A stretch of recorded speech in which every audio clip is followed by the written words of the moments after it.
Arborists from across Ontario gathered in Cook's Mills to give some tender loving care to a centuries-old tree. So Trevor, this tree has some amazing history. Share it with me. Well, it went through the Battle of Cook's Mills during the War of 1812, and Henry Buckner was a captain in this area and lived in this area. And I live in Cook's Mills myself too, right around the corner. So it was important to me to come out here and do this to this tree. So. And you actually think that this tree has a little bit more of its years than we actually think? I believe so. I mean, the technology that they had at the time to gauge the age of the tree is what they had at the time, but with modern day technology and the size of the DBH on the tree, I believe it to be a lot older than it is. So why are you actually having to trim the tree today?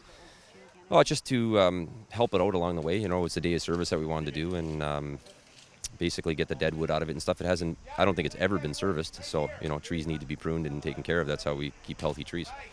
You know, it's basically like going through your whole life without a haircut.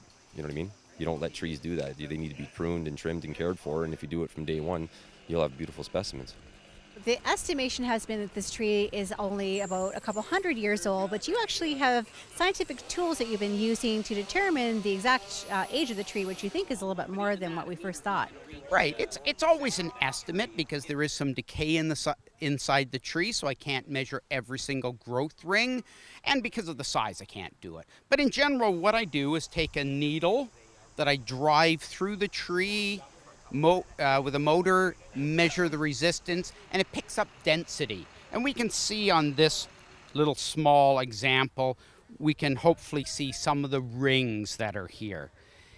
This machine, using this little thin needle, will give me a printout, and we can see these little peaks of density. Each of those peaks is 1 year of growth on the tree. When I did some measurements last night, I was getting 3 to 4 years of growth per centimeter. So if we guess that at that point where I measured about 80 centimeters diameter times 3, that's 240, but it was more than that, maybe 320, but I also did it at sort of chest height.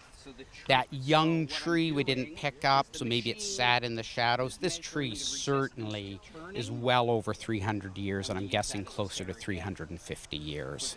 You can't do these sort of measurements and get this information by eye. You really do need some of the scientific equipment. So when it's an important tree like this is what we do.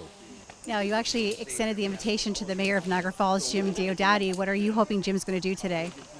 Oh, I think it's great that he wants to even try to get up in a tree. It's not easy. I mean, these are all trained professionals here and stuff like that, and it's very dangerous. And that's where that phrase came from. We put our lives on the line, right, on a climbing line every day. So I'd like to see him, just get the feel of it and see what it's like to sit in the harness and get up in a tree and look at it from a different view.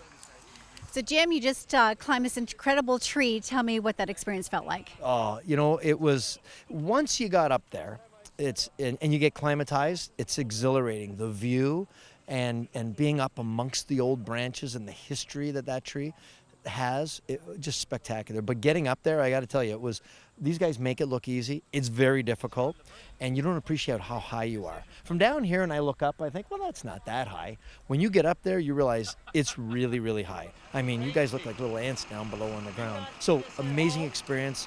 These guys are terrific. They're all here on their own time. They're all volunteering to be here for the love of the industry and the love of the tree. And these guys have said the thrill of working on a tree like this, for all these guys, they said it's the biggest, oldest tree they've ever worked on. So for these guys, it's like they've got the Stanley Cup in their backyard.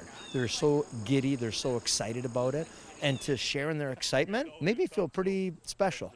Thanks to the 11 Humber graduates and Michael Richardson, they have determined that this tree is actually over 340 years old.